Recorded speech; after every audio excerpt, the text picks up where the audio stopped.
اپنی عبادت کرتے ہیں نا تو وہ صرف ان کی عبادت نہیں ہوتی بلکہ وہ ان کے رب کی تلاش ہوتی ہے، اس عظیم ہستی کو وہ تلاش کرتے ہیں۔ اب ہمیں کیا کرنا چاہیے؟ کیونکہ یہ آیات ہمارے لیے بھی تو ہے نا، تو ہمیں ذکر و اذکار کرنے چاہیے، ہمیں چلتے پھرتے ہوئے اللہ کی تسبیح، اللہ کی پاکی بیان کرنے چاہیے، سبحان اللہ، الحمدللہ، لا الہ الا اللہ، اللہ اکبر پڑھنا چاہیے۔ یہ ہماری عبادات، ہمارے روزانہ کی روٹین کا حصہ ہو جانا چاہیے۔ اللہ کی نشانیوں پر غور و فکر کرنا چاہیے۔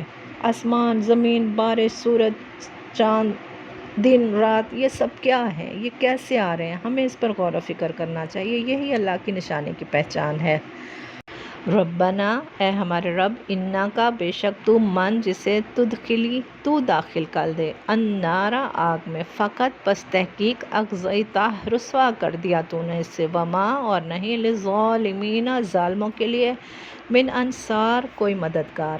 اب پھر ایمان والے دوزخ سے بچاؤ کے لیے، اللہ کے عذاب سے بچنے کے لیے دعا کر رہے ہیں۔ پھر کیا کہا جا رہا ہے؟ فرمایا جا رہا ہے تو نے جسے دوزخ میں ڈال دیا اسے در حقیقت بڑی ذلت اور رسوائی میں ڈال دیا، اور پھر ایسے ظالموں کا کوئی مددگار بھی نہیں ہے۔ جہنم رسوائی ہے، جو داخل ہو گیا وہ رسوا ہو گیا۔ اہل ایمان جہنم سے بچنے کے لیے دعائیں کیا کرتے تھے۔ ہماری دعائیں بھی جہنم سے بچنے کی ہونی چاہیے۔ ہمیں ہر وقت اللہ تعالیٰ سے اپنے گناہوں کی معافی مانگتے رہنا چاہیے۔ یہ جو آخری آیات ہیں یہ اللہ تعالیٰ سے دعا ہے، پھر اس پر اللہ تعالیٰ کا جواب ہے قبولیت کی شکل میں۔ تو ہمیں اپنی دعاؤں میں، اپنی عبادات میں ان 10 آیات 191 سے 200 تک کو شامل لازمی کر لینا چاہیے۔ پھر گناہوں کی معافی مانگنے کے بعد کیا کرنا ہے کہ ہم نے حسد نہیں کرنا، بغض نہیں، جھوٹ، غیبت، ہر جو برائی ہے، جو چھوٹی چھوٹی برائیاں، بڑی بڑی برائیاں، ہمیں ان سے بچنا ہے۔ ربنا، اے ہمارے رب، اننا بے شک ہم نے سمعنا سنا، ہم نے منادین ایک پکارنے والا، ینادی جو پکار رہا تھا۔ اب یہ پکارنے والا نبی صلی اللہ علیہ وسلم یا قرآن بھی ہو سکتا ہے، یا پھر جو آپ کے بعد پکارنے والے تھے، جو دین کی طرف بلا رہے تھے، یہ وہ لوگ بھی ہو سکتے ہیں۔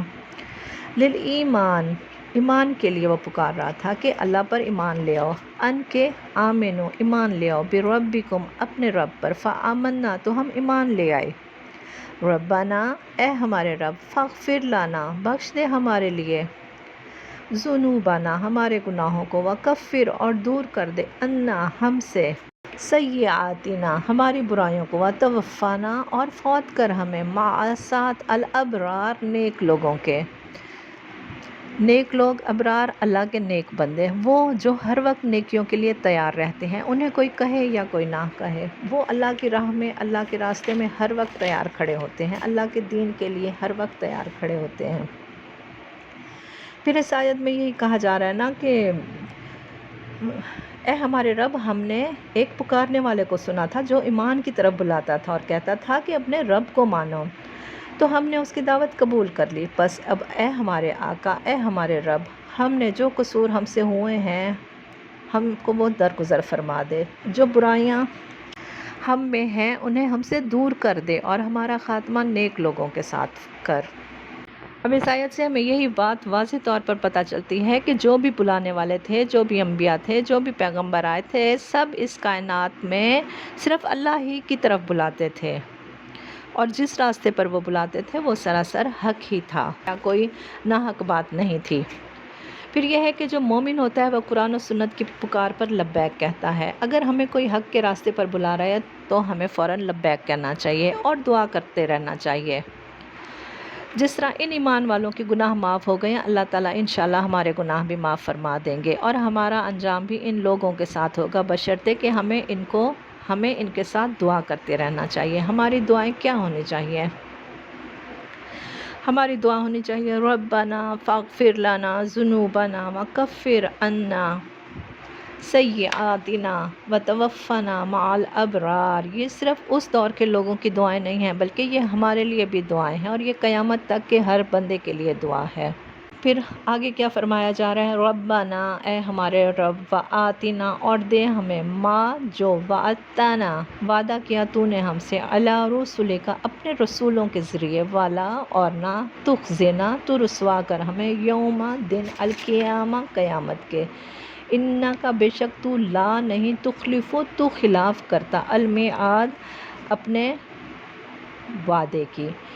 اس آیت میں کیا تھا کہ رسولوں کے ذریعے اللہ تعالیٰ نے انسانوں سے بہترین اجر کا وعدہ کیا ہوا ہے، تو یہاں پر وہ ایمان والے پھر اپنے نیک عمل کے ساتھ ساتھ اللہ تعالیٰ کے اس وعدے کو بھی مانگ رہے ہیں، اس وعدے کو پورا کرنے کو بھی مانگ رہے ہیں کہ ہمارے لیے جو آپ نے رسولوں سے وعدہ کیا تھا، اے اللہ وہ وعدہ بھی ہمارے لیے پورا فرما دے۔ ایمان والوں کا کیا حال ہوتا ہے؟ ایمان والے اللہ اور اللہ کے وعدوں پر مکمل بھروسہ رکھتے ہیں اور اس کے حصول کے لیے عبادات کے ساتھ ساتھ دعائیں بھی کرتے ہیں۔ ہمیں بھی اللہ تعالیٰ سے وعدوں کا یقین رکھنا چاہیے اور اپنی دعاؤں میں اور اپنے عمل سے ہمیشہ آخرت میں کامیابی مانگنی چاہیے، کیونکہ یہ دنیا جو ہے یہ تو ختم ہونے والی ہے، ہمارا اصل ٹھکانہ جو ہے وہ تو آخرت ہے، ہمیں تو وہی ملنا ہے جو انعام ملنا ہے، چاہے وہ جزا کی شکل میں ہے یا وہ سزا کی شکل میں ہے۔ فاستجابا تو دعا قبول کر لی، لہم ان کے لیے، ربہم ان کے رب نے۔ اب یہاں پر فرمایا جا رہا ہے کہ جب مومن خالص دل سے تہجد کے وقت اپنے رب سے کائنات پر غور و فکر کر کے دعا مانگتے ہیں تو پھر ان کی دعا قبول کر لی گئی۔ انی کہ بے شک میں، لا نہیں، ادیو نہیں میں ضائع کرتا، عمل عاملن کسی عمل کرنے والے کا، منکم تم میں سے، من ذکرن خواہ مرد ہو، او یا انثی عورت ہو، یعنی مرد اور عورت دونوں اللہ کی نظر میں برابر ہیں، کسی کے عمل میں کوئی کمی کوتاہی نہیں ہوگی، کسی کے اجر میں کوئی کمی کوتاہی نہیں ہوگی، بعضکم بعض تمہارے، من بعضن بعض سے ہیں، یعنی مرد اور عورت برابر ہیں، فالذین تو وہ جنہوں نے، ہاجروا ہجرت کی، یعنی مرد اور عورت برابر ہیں لیکن اجر کے حساب سے پھر زیادہ بلند کون ہے؟ وہ جس نے ہجرت کی، واخرجوا اور وہ نکالے گئے، من دیارہم اپنے گھروں سے، واوذوا اور وہ اذیت دیے گئے، فی سبیلی میرے راستے میں، یعنی سب سے بڑھ کر کون ہے اللہ کے نزدیک پسندیدہ عمل کیا ہے؟ تو وہ یہ بتایا جا رہا ہے کہ جو اللہ کے راستے میں اذیت دیے گئے، جنہوں نے گھر بار اپنے اللہ کے لیے چھوڑے، وقاتلوا اور انہوں نے جنگ کی، وقتلوا اور وہ مارے گئے، لأکفرن البتہ میں ضرور دور کر دوں گا، عنہم ان سے، سیئاتہم برائیاں ان کی، وَلَأُدْخِلَنَّهُمْ اور البتہ میں ضرور داخل کر دوں گا انہیں، جنات باغات میں، تجری بہتی ہیں، من تحتہا ان کے نیچے سے، الانہار نہریں، ثواباً بدلہ ہے، من عند اللہ اللہ کے پاس، واللہ اور اللہ، عندہ اس کے پاس، حسن اچھا ثواب بدلہ ہے۔ اب پسندیدہ عمل میں کیا بتایا جا رہا ہے؟ ہجرت کرنا اللہ کی راہ میں، جو گھروں سے نکالے گئے اللہ کے اطاعت کی وجہ سے، جو دکھ دیے گئے اللہ کو راضی کرنے کی وجہ سے اور دین کے راستے پر چلتے ہوئے، جنگیں لڑی اور مارے گئے، شہید کیے گئے، تو پھر ان کے لیے کیا اجر ہے، ان کے لیے کیا ثواب ہے کہ ان کے سارے گناہ اللہ تعالیٰ فرما رہے ہیں کہ میں معاف کر دوں گا۔ یہ آیات تہجد کی آیات ہیں، کیونکہ اللہ تعالیٰ تہجد کے وقت زمینی آسمان پر تشریف فرما ہوتے ہیں اور وہ ہر سننے والے کی پکار سنتے ہیں اور جواب دیتے ہیں۔ ہمیں اللہ تعالیٰ سے رو رو کر فریاد کرنی چاہیے، تہجد کے وقت تہجد کے نوافل ادا کر کے اللہ تعالیٰ سے رو رو کر فریاد کرنی چاہیے اور اللہ تعالیٰ سے دعا مانگنی چاہیے، کیونکہ اللہ تعالیٰ دعائیں سن لیتے ہیں۔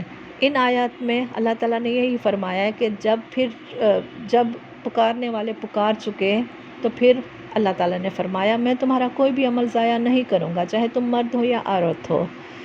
یہ آواز ان لوگوں کی نہیں تھی، یہ آواز ہماری بھی ہونی چاہیے۔ تو ہمیں کیا کرنا ہے؟ ہمیں یہ کرنا ہے، تو ہم آج اپنے دل کو جگا کر پکاریں گے، بخشش کے لیے، عزت کے لیے، مغفرت کے لیے، رو رو کر اللہ کی راہ میں سجدے کریں گے، دعائیں مانگیں گے، ربنا فاغفر لنا ذنوبنا وتوفنا مع الابرار۔ یہ تہجد کی آیات انشاءاللہ آپ کے دل پر اثر کریں گی۔ آپ ان آیات کو شیئر ضرور کریں، سبسکرائب کریں چینل کو، تاکہ اگلی آیات اور ان کی فضیلت آپ تک پہنچ سکے، اور دعائیں اس آیت میں جو دعائیں ہیں ان کو سننے کے بعد کمنٹ میں آمین ضرور کہیں۔ صدقہ جاریہ کے طور پر ضرور شیئر کریں تاکہ یہ ایمان دوسرے لوگوں تک بھی پہنچ جائے اور ان کے دل کو بھی جھنجھوڑ دے اور آپ کے لیے باعث اجر بن جائے۔ سبحانک اللہم و بحمدک اشہد ان لا الہ الا انت استغفرک و اتوب الیک۔ السلام علیکم ورحمۃ اللہ وبرکاتہ۔